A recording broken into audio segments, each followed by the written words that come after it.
Hello, everyone. Welcome to the Russell Matthews Show. I got a question for you. Did you know I didn't know? I didn't know this. You might have known this. But who knew that the fate of our entire country, the future of Canada, rested squarely on the shoulders of some 16-year-old boys? Because I have some intel here, something that's not been brought into the conversation yet. You know, I'm well connected. I'm paid heavily by the NDP, the Conservatives, the Liberals, lobbying them all. Of course, you know this about me. You know this to be true. As a result, I've gathered some pretty good sources within the Prime Minister's office, and apparently there's some business that went down that we haven't heard about. You heard that Trudeau went down to Mar-a-Lago, but it seems like there was a little bit of side action that was going on there. It seemed that there was a bet that must have been placed. A bet on the entire country that must have been placed. All in relation to the World Juniors, the Canadian Hockey World Juniors, these 16 and 17-year-old boys. I can't think of anything else because it seems that Trump has won Canada. And honestly, if the Americans can win back-to-back World Junior Championships, then honestly they should have us. I'm for it. I'm for it. You know, actually, you know what? I think that Canada probably first dibs goes to Czechia because they eliminated Canada. So maybe Trump is going to have to fight the Chechen government to take over Canada, because that is the story of the day. Trump making all of these claims about Canada becoming the 51st state, 52nd state. What is it? We're going to get into that. But in terms of this bet, I think that honestly, maybe that should be the way that we settle geopolitical confrontation, right? Screw sending hundreds of billions of dollars and enriching our weapons manufacturers. Why don't we just take it out on the ice? It could be a nice tradition, right? Canada-US World Juniors game. Either you're fighting to claim the other territory or to regain your own sovereignty. I think maybe if Canada skills it up a little bit next year, we might be able to get our country back. I think that's a good idea. Also, there's one other way out that I heard, and it's that this same contract had this bet, this gamble. They opened up DraftKings. It did have a buyout clause, though. You can close it early. It turns out that there's hope, because if Mark Carney comes in as Liberal leader, maybe even as an interim prime minister, well, then we could execute that buyout clause, print $1 billion, and maybe just a little bit of a Louisiana Purchase situation, get the country back. This is why I believe that Mark Carney should be the next prime minister of Canada, so that we can quantitative ease our way out of both our hockey woes as well as the loss of our country. What a time we're living in. What a time we're living in. Some of this is overblown. Yeah, you've seen it today and yesterday, everybody talking. I'm going to show you the clip of the claims that Trump has made. You've seen people talking about it. I'm curious what you think about it. I've got some thoughts.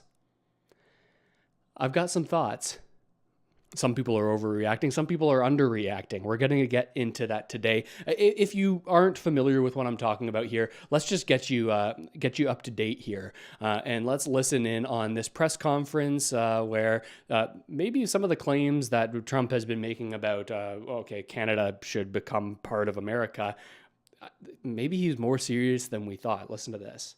Mr. President, if we were to work under the assumption that you're serious about making Canada 51st state of the United States, the leader of the Conservative Party in Canada said, under no circumstance will it ever be the 51st state. Maybe he won't win, but maybe he will. I don't point, you had suggested Listen, I don't care what he says. But Sir Lopez, you said you were considering military force to acquire Panama and Greenland. Are you also considering military force to annex and acquire Canada? No, economic force. Because Canada and the United States, that would really be something. You get rid of that artificially drawn line, and you take a look at what that looks like, and it would also be much better for national security. Don't forget, we basically protect Canada. But here's the problem with Canada. So many friends up there.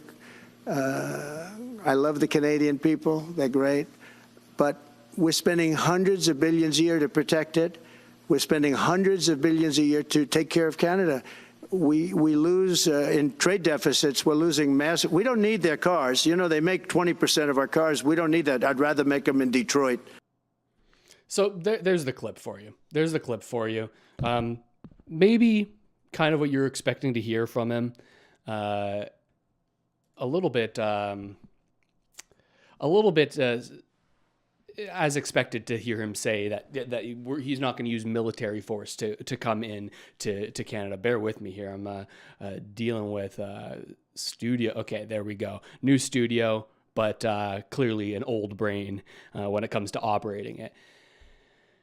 So some things that you expect there. He says that we're going to use economic force. There's some evidence to say that America and certain American interests have been working for quite a long time to make sure that Canada isn't economically strong.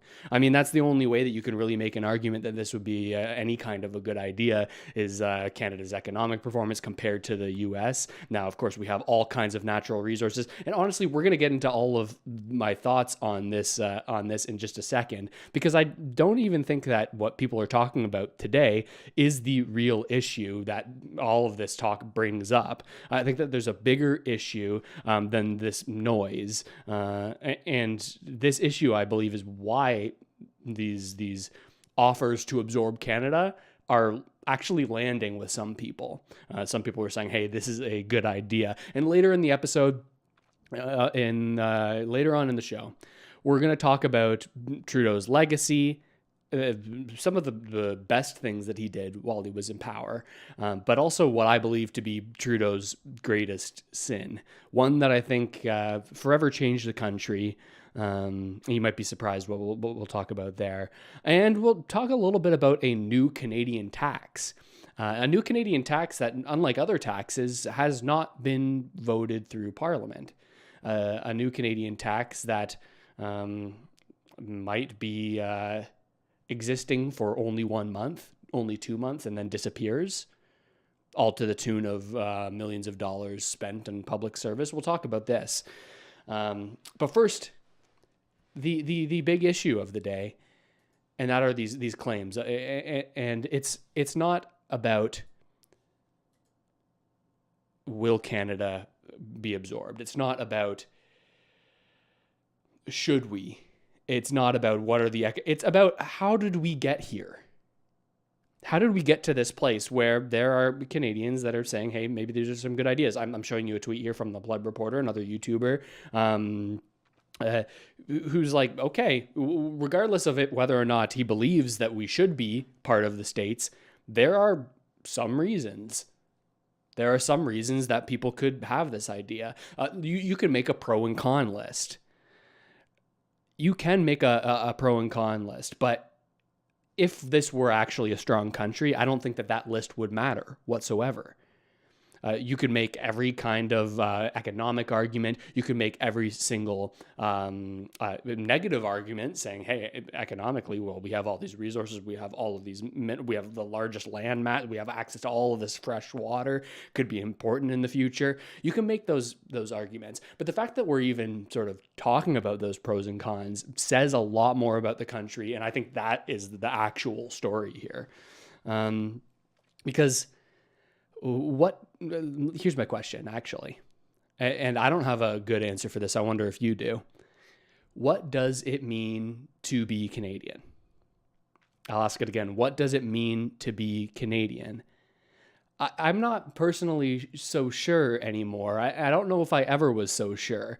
And it goes back to what at least people my age, I'm 28. I had to think about that for a second. People my age, when we were in school in the first and second grade, third grade, we were taught a lot about America and Canada, the differences between them, from the perspective of our culture. You might have heard the term of a melting pot and a mixing pot. This is something that I've heard every single year at school.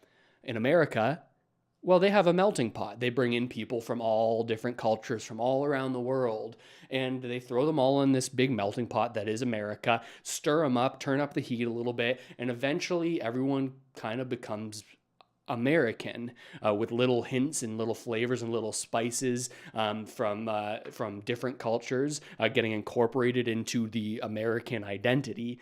A melting pot. You take all of these individual things, melt it down, it becomes one substance. Now, in Canada, we were told that that's not the way to do it.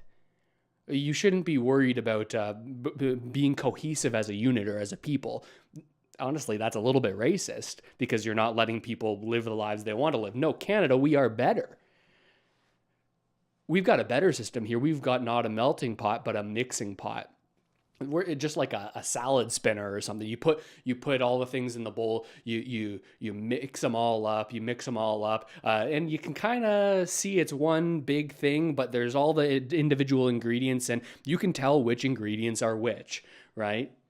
You can still see all of the original components.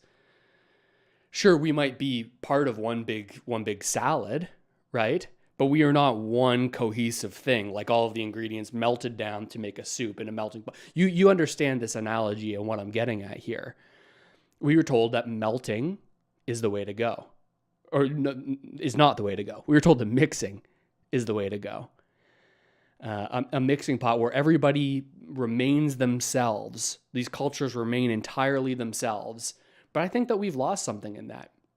And maybe this is, I'm not trying to be a racist here in saying anything, but maybe there is something to looking for assimilation from the people that come into Canada. Maybe there's something important about us having these strong national personal ties, things that we're all the same, right? We have a big country, 40 million in terms of the globe is rather big compared to most countries. So maybe we have a harder time just becoming one sort of homogenous thing. But we were taught that was not the way to go. So what has that resulted in? I think we don't have this national identity. I don't know how to answer the question. And let me go back to my full cam. I should have been on this the whole time. Bear with me, folks. What does that result in? One, well, we don't know what Canada is. We don't have this sense of national pride about our country, and we are a people, we are unique, and we can pull together, we are together. It makes looking at lists and pros and cons for being absorbed by another country actually reasonable to do because there's not an emotional tie that people have to the country anymore, right? Like if we were an emotionally strong and an emotionally united country, we would see these claims and be like, well, regardless of the economic benefits that you can say, we can make the changes to our country that we are proud of to get us to a place where we have a better system or a better country than the one that's claiming that it can make a lot of things better for us. We would turn a blind eye to some of the facts and some of the ideas that suggest that this could be a good idea if we were one national unit. Now, obviously, you can't get to one national unit in its truest form, everybody being on the same page about everything. You're never going to have that. But I'm questioning the mixing melting pot trade-offs, right? Like we see what's happening with the conflicts that have been going on here in Canada, the protests that have been going on here. We've talked about it a lot on the channel. We've talked about organization. Like, okay, let me give you one example, right? We see the conflict between India and the Khalistan movement, right? Short little thing here. Obviously, it's a very nuanced topic, but I'll give you the brass tacks right now. There's a group of cultural Sikhs who believe that they have a claim to have their own sovereign territory in the north of India.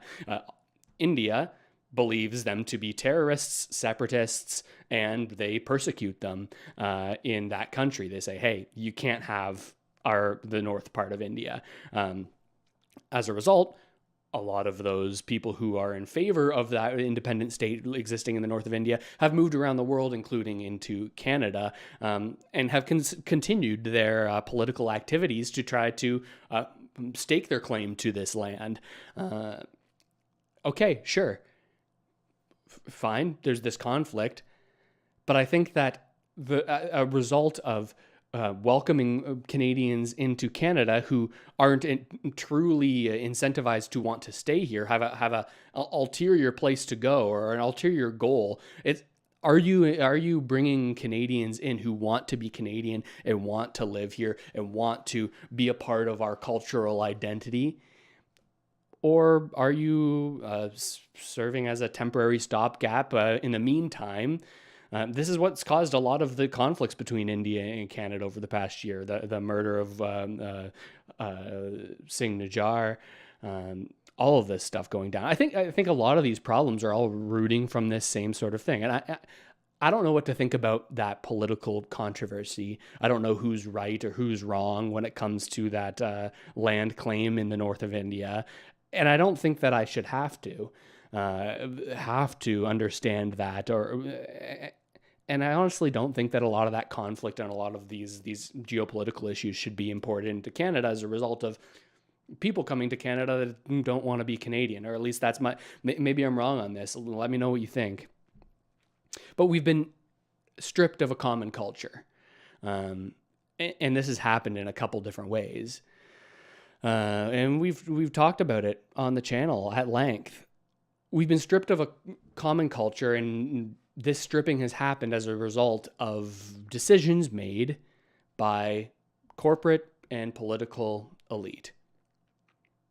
In my eyes, for financial benefit of those corporations. We can look at this with what even the Liberals are saying now was a mistake, which was the hugely fraudulent and overprescribed temporary foreign worker program, wherein businesses talked a big game to the government saying, we are in the worst labor shortage in the world. We need to bring in foreign workers who we can then exploit and pay them lower wages and not have to pay Canadians higher wages to have them come work, not actually have a competitive labor market. We need to bring in all of these people. It's important for the Canadian economy. Okay. 2 million people coming in over the course of a year and a half. Kind of hard to keep a core cultural identity, especially when you only have 40 million people in the country. It's a large percentage, right? We see the same thing with the international student program. These schools absolutely exploiting these international students who I don't think are entirely in the wrong here. These are people that have their mom and dad have sold the farm at home to send their one child to Canada in hopes for a better life and an education, when in reality, it turns out they're just being recruited to be pushed through a diploma mill. Come here, get your diploma. It's not really actually about the education. It's because you can get citizenship more easily once you have once you've gone through this international student program and connections to that with the temporary foreign worker program. It's all about getting citizenship. But these are decisions that have been made by politicians and corporate elite working together, and it's gotten us to this point where we're like, yeah, what is really the benefit of being Canada? What is our cultural identity? Who are we? What does it mean to be Canadian? And we can't answer it. That's kind of messed up that we can't. What does it mean? Maybe this is just a very Ontario biased thing, but I look around me and I'm like, what is our shared identity? Maybe out in the Atlantic provinces, it's a little bit different. Let me know if you're tuning in from there. So all of these things, but I think the biggest one is the way that we've been economically stripped of a shared idea of Canada, right? Everything's unaffordable. Real estate prices have gone through the roof over the past 4 years, right? A little bit slower now in terms of growth, but incomes haven't caught up by any means. Incomes have not caught up to where housing has gone right now. You got to be making like 5 times the average income to afford the average house when it comes to mortgage rules and qualification like that. So if you can't buy a house, maybe you can't pay rent. Maybe you make a different decision about having a child or not having a child, or when you'll have that child. Maybe you make different decisions on that. Then as a result, with fewer children being born and fewer families choosing to have children, some like make whatever choice you want. The government and nobody should be able to tell you what you should do. But I have a hard time believing that more and more people will have children in the future. I think that economically we're being pushed in that direction, alongside the people who, of course, don't want to in the first place. But if we don't have this sort of tie to the future, this concern about our children and our children's children, and what kind of world are they going to live in? What kind of Canada are they going to live in? As fewer and fewer people have those concerns in mind, well, then there's less and less of an incentive to make that future better, to try to solve some of these problems. It's the same sort of thing as what I complain about with the members of parliament in Canada. And again, this has been a controversial thing in the past, but I don't think it really should be. I think that if you're a member of parliament in Canada, you should only have a Canadian citizenship. People will say, well, that's not representative of Canada. We've got people who are temporarily here, and we need to have them represented as well. People can have a Canadian citizenship and another citizenship. Of course, you need to be a Canadian citizen, but you can also have a secondary citizenship. I'm saying that shouldn't be the case. You shouldn't have an escape hatch. You shouldn't be able to hop into the escape pod when Darth Vader comes onto your ship and just when times get bad in Canada and just be like, okay, I have the option to peace out here. I can kind of screw over this country because ultimately I can just go and live in the other country that I have a citizenship in. I can go. I heard that there's some good land deals in Ukraine right now. I heard that maybe you could do some real estate development. You know what? Come to think of it, I think maybe that is Canada's shared culture. Maybe that's what it is at this point, we've lost in the World Juniors. We're probably going to lose every kind of Canadian sport moving forward. Maybe the culture isn't that. It isn't music. It isn't food. I think that the culture that we can export, well, we're going to export it now because people are leaving. The culture that we can export is real estate speculation, baby. Put all the chips on black. Maybe that's what Canada really is all about. Maybe we should just join hands and speculate on real estate, and maybe that will be like, no, we don't really want to. We're not going to join with the states because then how would we continue to buy pre-sale condos at the rate that we are right now? Hey, go to another country. You don't need to have the Canadian citizenship or only Canadian citizenship to be an MP. Speculate on real estate in other places. This is how we can keep the Canadian legacy moving forward. It's just wild. All this to make the point that the fact that we're having this conversation says a lot more than the conversation itself. But maybe I'm part of the problem because we're talking about it today. Maybe that's just as bad. That is at least interesting to me. But I think that the one thing that goes across this entire conversation is that we honestly, I think, are taking these threats too seriously. I want to play you a clip from Doug Ford, who's just on Fox News today. Let me show you this, and then we'll talk more about it. Joins me now. All right, Premier.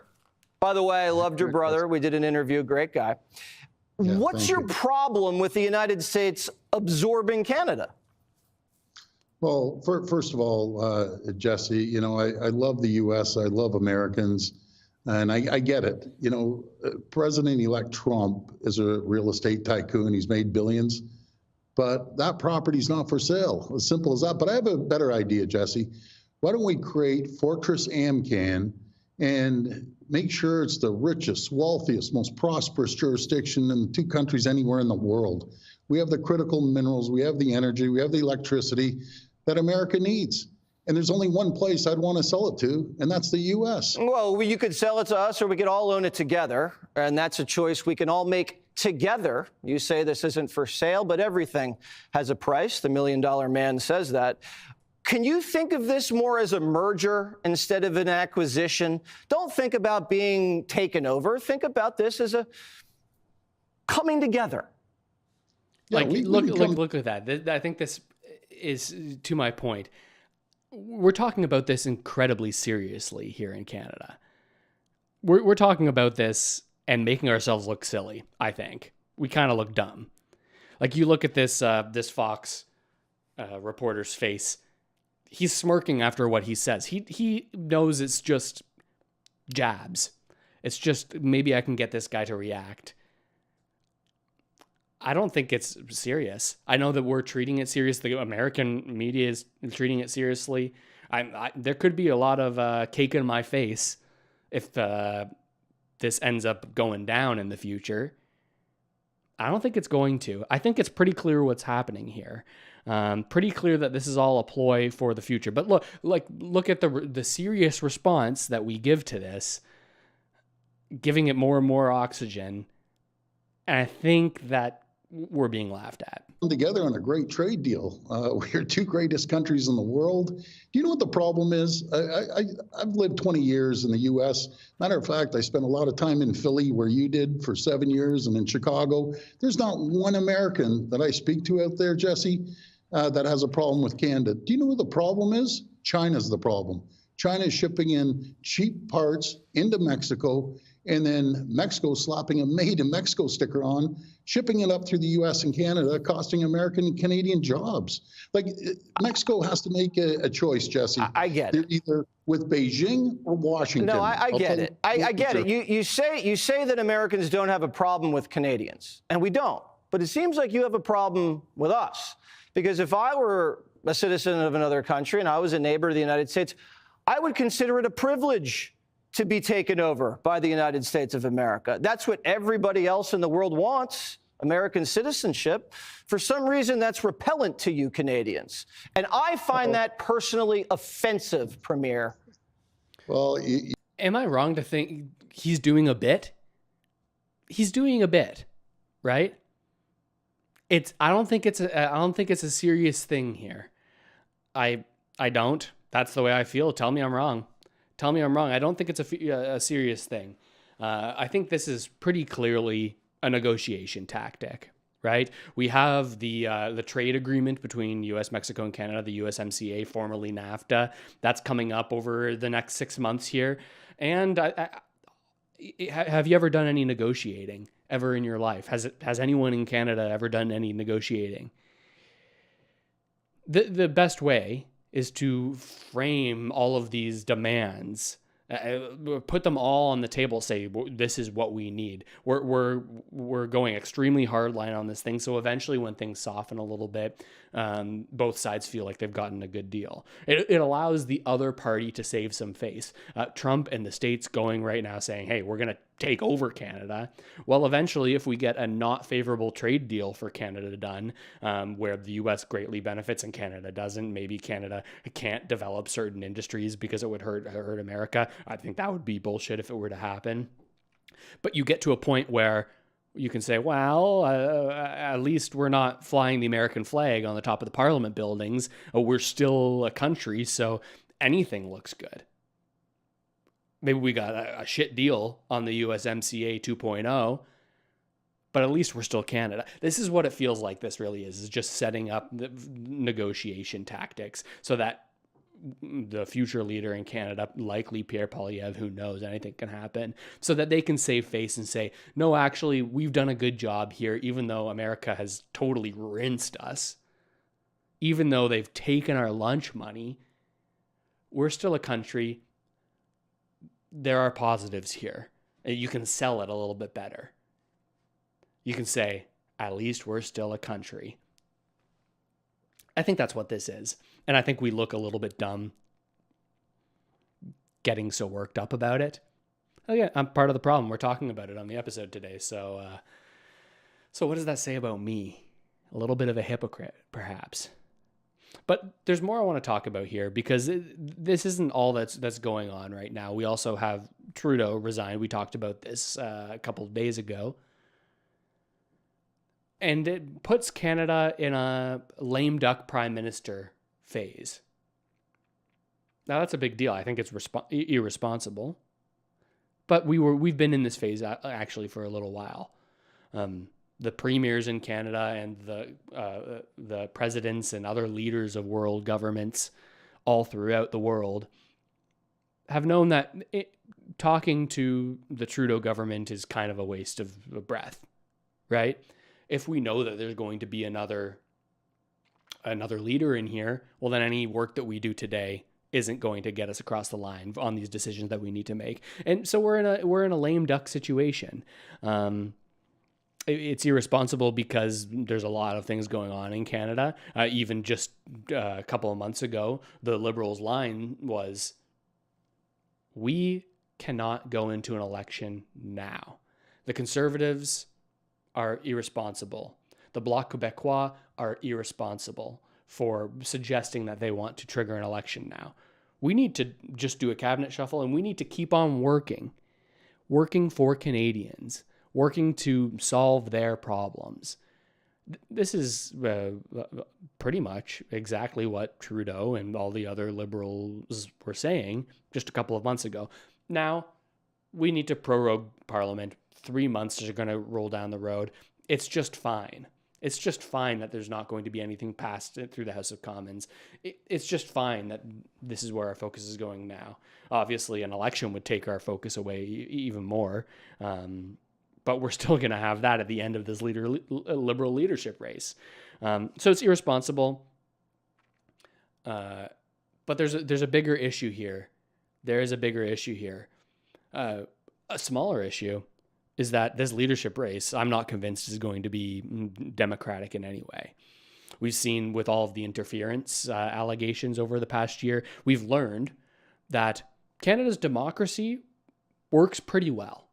Right? This is what the national security agencies in Canada have said to us in committee meetings. They said, well, for the most part, Canada's democracy works, but we have some vulnerabilities. And those vulnerabilities are at the level, or the individual party level. Because the Liberal leadership race, just like the Liberal member of Parliament race to see who's going to represent a given riding, that's all not very heavily regulated. That's all governed by internal party rules. Same goes for the Conservatives, I believe, and the NDP and most of the other political parties. You don't even have to be a Canadian citizen to vote in these. You just need to be a card-carrying member. And there's evidence to believe that you don't even need to be a card-carrying member. You can just sign up on the day of and vote. We saw this in Han Dong's riding, or allegedly, right, where busloads of people were brought in to help him win the Don Valley North riding, essentially meaning that he would be a shoo-in to win a seat in Parliament because that's a riding that always goes Liberal. Same sort of thing I'm concerned about here with this Liberal leadership race. There could be some funny business that goes on here. Is there going to be vote busing in for who this next leader is? Ultimately, a little bit less consequential in my eyes because of the polling numbers right now. I don't know if there's anybody who can save the Liberals. It would be the comeback of the century. Talk about an underdog story. If the Liberals were to bring in Mark Carney and convince Canadians that we need a two-time central banker, globalist guy to be the leader of the country after what we've seen, crazier things have happened. Would be quite the dog story. Would be. I hope that I'm like Trump and Trudeau and open up my DraftKings, open up whatever. Yeah, I'm not sponsored. I shouldn't be saying. Open up my arbitrary sports betting book app of choice. That's what you should be betting on, I think. But all of this is secondary. We might not even have an election after this leadership race. I want to show you something else here. It's from Charlie Angus of the NDP, and a post that he made just before the Christmas break. Not this one. This one. We're still learning here, folks. But this is Charlie Angus. He's an NDP member of Parliament. Now, the NDP have taken the position that the Liberal government is no longer functioning. We need to trigger an election. Finally, this is now that it doesn't matter to have this stance. This is when you have this stance, right? When you no longer can make this happen because Parliament's prorogued for 3 months. That's when you choose to have this stance, of course, a little bit hypocritical, but there's reason to believe that even come March, we may not get an election here because it seems that some of Jagmeet Singh's caucus, some of the other members of Parliament, like Charlie here, are saying, I'm going to put country above party. I know that the NDP would do better in this election than we did last one because we take some seats from the Liberals probably. We'd probably be the official opposition. But I'm going to put Canada in front of our own party interests. He's saying, I personally, Charlie Angus, am so convinced that Canadians do not know what they need. I, Charlie Angus, am so convinced that I know if we were to go to an election, the Conservatives would win, and that would be the will of the people at this moment. But I'm so convinced that our country would be in ruins if that were to happen, that I'm probably not going to vote in no confidence in this government to trigger an election. Of course, that would be a personal lie, right?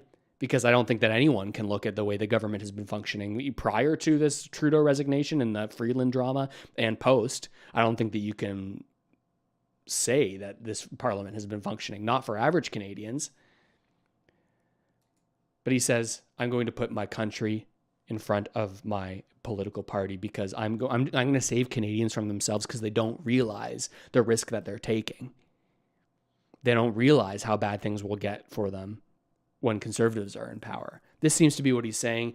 And it's the very thing that frustrates me most about politicians is this belief that they know better than you do, right? This idea of, and this maybe is the chief theme of this show, is that there are people out there who maybe are believing that they're making choices in your best interests. But the kind of hubris and the kind of ego that you have to be so sure of yourself that you know best and the masses, the unwashed masses, don't know what's best for them. Talk about being the party of the working people when this is what the NDP is supposed to be built on. Talk about that. But you don't trust in these people. They're actually not smart enough to make decisions for themselves. We can't trust them to go to an election because of what we fear they might do. I don't buy it. But this isn't all that happens from this prorogation of Parliament. Also, we have a new tax law. I mentioned this at the top of the program. A new tax. I've talked about it on the show before. A new tax coming into play in Canada that hasn't made its way through the House of Commons. Hasn't been passed. Nobody's voted on it. None of the people who are representing us have voted on it. They've voted in general in favor of the idea of it because the idea was included in a budget, but there's no legislation on how this should be enforced, how much, or even the details of it passed through legislation. We haven't seen any of that. I'm talking about the capital gains tax increase. I'm rusty on the exact numbers, but I believe above $1 million in capital gains in a year, then now the capital gains inclusion rate is at 66% or 75%. The brass tacks is that most Canadians don't have to deal with it. A lot of Canadians, sort of boomer age, maybe they have a cottage or something like this. They sell the property. They're going to have to pay a lot more tax in it, especially if it's not their primary residence. Now, we can debate about whether this is good or whether this is bad, what it does for Canada, who does it punish, who does it benefit. We can talk all about that till the horses come home. What's interesting to me is that it's being enforced now by the CRA. It's being enforced even though it hasn't passed. Now, there's some intricate parliamentary proceedings and precedent where the CRA should technically be enforcing this because it was introduced in a Ways and Means motion, and that means that now we have to enforce it, even if it doesn't pass. But then if it doesn't pass, then we got to correct. All this to say, the way that the Canadian government bureaucracy works is led us to a situation where the CRA is implementing and enforcing a tax that is not yet on the books and may not be on the books. It's collecting millions and millions of dollars from Canadians. I saw estimates that it would be around 100 or hundreds of millions, right? Who knows what it will be in practice. We'll have to wait to see a budget in the future. Collecting millions of dollars from Canadians at the very least, to then have a Liberal Party leadership race happen, and then an election happen following that. And then who knows who's in power, and will they want to pass this 6 months, 8 months from now, this capital gains tax? Probably not. They're probably not going to want to be associated with liberal parties that led to their demise, at least in part. So then 8 months from now, we've had 8 months of enforcement. The CRA has been going after people for this capital gains tax, encouraging them or requiring them to report it on their income taxes this year. All for that work and that manpower and those hours and the changes and the federal workers who would have to implement all of this. It's very likely that this tax will be reversed, and then we're going to have to apply for rebates, which will then be more paperwork and more communication with a ballooning agency. Like many agencies across Canada, the federal workforce has expanded dramatically. I'm just letting you know that this is happening, and it just gets to the point of, okay, maybe there's a lot of spending in the economy or in the government that is not necessary. Maybe there's a lot of government agencies that have been bloated, and a lot of government agencies where that bloat isn't even doing the work because they're outsourcing it to third-party consultants, all of which has grown dramatically over the past decade. It's just wild. I haven't seen something like that before. I think it's legal. I think they're doing the right thing, the CRA. I think that they're based on precedent and what usually happens. It's just wild to see. It is just wild to see. So I'm curious what you think about all of this stuff. Am I wrong that that people are overreacting about this Canada America absorption thing? Am I right that it should just be high stakes sporting event each year? Canada versus US, fight for the country. Hey, maybe that's the move. Maybe we don't have to go to war anymore. I might be onto something here. I gotta show you this clip. It popped up on my before we close here. It popped up on my timeline. Okay, let me get this bad boy full screen. Come on. All right. Leafs just beat the Flyers last night. I don't know if you saw this. Leafs fan down here at the bottom, absolutely taunting in Philly. I love the Leafs. I'm a Leafs till I die kind of guy. I would not step foot in Philly wearing a Leafs jersey or any other jersey. I might wear a Flyers jersey if I went to a Flyers game. I'm just saying. But we got two Leafs fans taunting. What happens?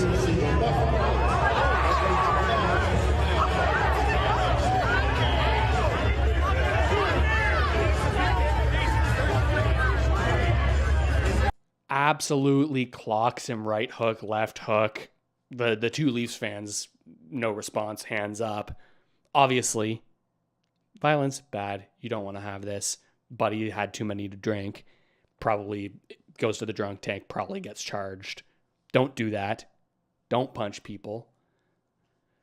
But it just made me think that Canada has got a hope that Trump doesn't invade Canada, and that he, God forbid, uses military force. Because honestly, I think a guerrilla warfare squadron of 20 Phillies or 20 Flyers fans, 20 drunk Flyers fans could probably disarm the Canadian military at this point with how much it's atrophied. You can ask anyone in the military how downhill things have gone. 20 Flyers, especially if you got John Tortorella saying, okay, well, you take right flank, you take left flank. I think our Jets, no match for 20 drunk Philadelphia Flyers fans, John Tortorella and Gritty. We really have no chance here. It's a negotiating tactic. It's all about USMCA. We don't have a chance against Gritty and Torts.